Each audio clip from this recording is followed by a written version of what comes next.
100%. You have to, if you're jealous about anything, that is a horrible thing. Anger, I've done really well with controlling it nowadays. Back in the day when you're insecure. So all this stuff comes from conquering yourself. Once you feel good about yourself, all the anger, not all of it, we're human. Jealousy, these things start to really go away. She's like, no, I'm good. I'm a very emotional person. So I'm very passionate because it took a lot for me to be who I am today. So I'm very emotional, but it's just the passion in me about the sacrifice I put into being who I am today. To me, it's a compliment. It's a compliment, man, to be, and a lot of times it can fuck you up. It can ruin your life. You can be obsessed, but I'll tell you one thing. If you want to be great, you want to be the baddest motherfucker ever at what you do, you could be misunderstood by everybody because you're going to be so fucking obsessed and so driven to get there. That's what it takes. It takes every second of your fucking life. Anybody says balance? Yeah, balance is important for a lot of fucking people. It is.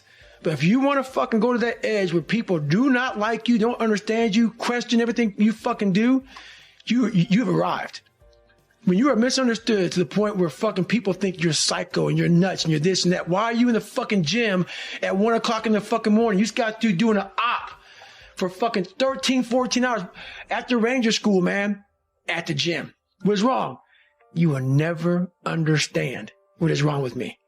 And that's why I'm so fucking glad you don't, because I'm in the right fucking spot. When people don't understand you anymore, you're in that spot of obsession and drive where people are like, what the fuck is wrong with this guy? I don't want to talk to you, man, because you're not going to get it. My God, man. And then you put a goal in your mind. How are you going to feel, man, when you accomplish this goal coming from that shit? Coming from the fucking hell you came from. A lot of people start from a good starting point. They have a good foundation. What if you can surpass all of these motherfuckers? What if everybody who was fucking way up here started up here, and you started with no legs. You had to grow fucking legs to even start walking, and then crawling, and then running, and then you start passing people and all this given to them. I had to use all this negative shit that was making me weak and horrible as a person. I had to use this as the power that now fueled me. I had to flip it on its head and say, hold up. This might be exactly what I need. The darkness is exactly what I need. It's how you look at your situation. And I was looking at it all fucked up. I got this award for the VFW called the Americanism Award. And I'm speaking in front of like 5,000 veterans. And I get the award and I'm thanking people, and I turn back to my mom and I look at her, and for 58 seconds just cried. Because I had a chance at that time to look and see what I've accomplished and where I came from. And I wasn't trying to hold it, but I had to get myself together to give my speech.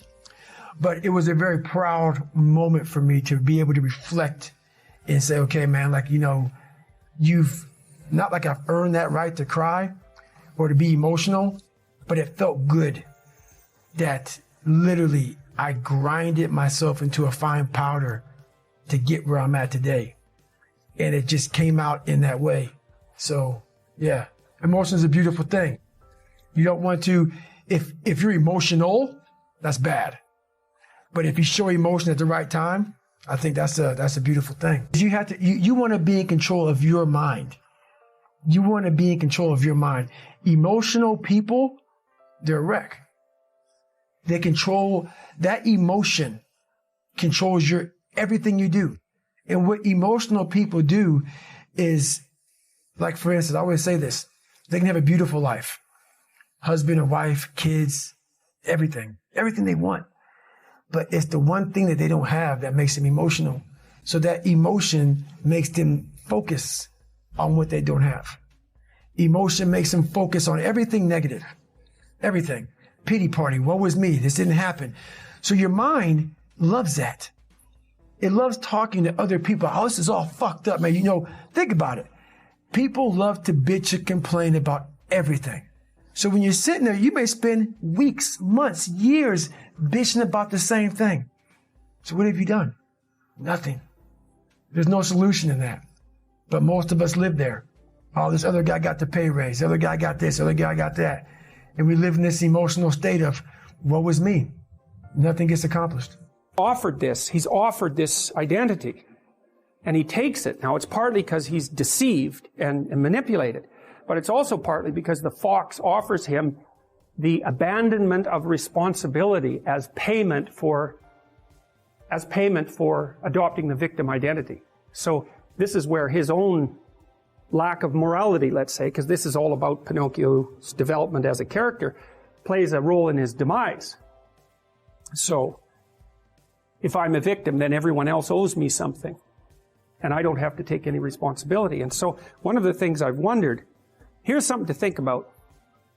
It might be that the sense of meaning that life can provide to you is proportionate to the amount of responsibility you decide to take on. That'd be very strange if it was the case, because responsibility, of course, is a kind of weight, obviously, and it's difficult to take on responsibility.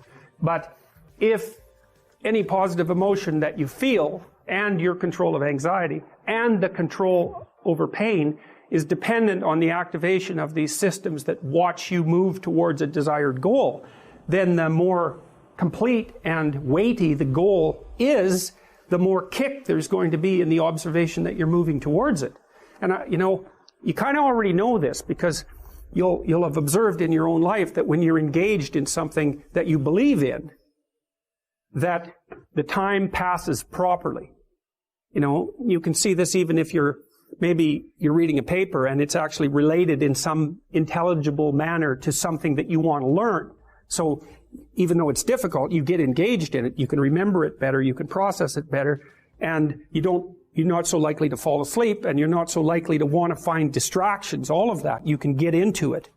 And it would be very interesting if that was proportionate to the degree of responsibility that you're willing to shoulder. And I think you can make a strong case for that.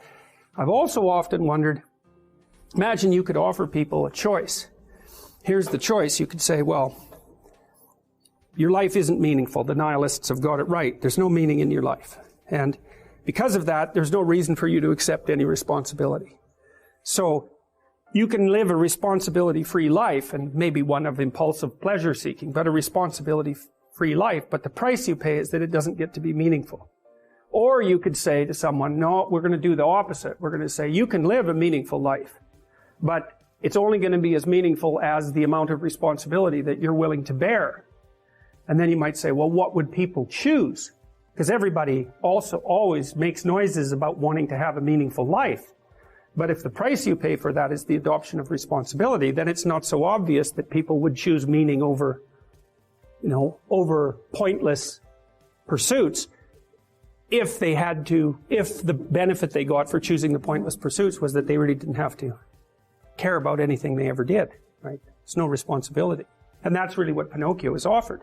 And that's what the coachman offers him. And that's interesting because, at least as far as the imagination, the collective imagination that created this movie is concerned, this is where you get to the most pathological form of, let's call it temptation. And that's the temptation to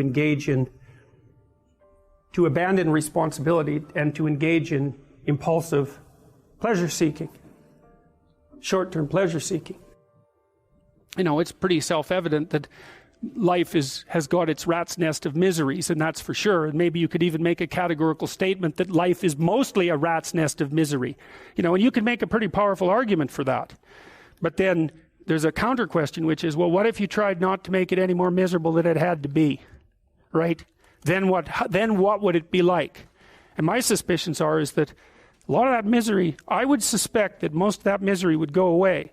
So even in your own life, if you aren't suffering from self-imposed misery, and you're only suffering from inescapable misery, maybe you could handle that, and you could survive, you could bear it, and even maybe without becoming irredeemably corrupt. And so the goal would be, well, yeah, life is a rat's nest of miseries, and maybe it has no ultimate meaning. We could say that if we're feeling particularly pessimistic, but it still leaves one question open, which is, if you didn't do everything you could to make it worse, how good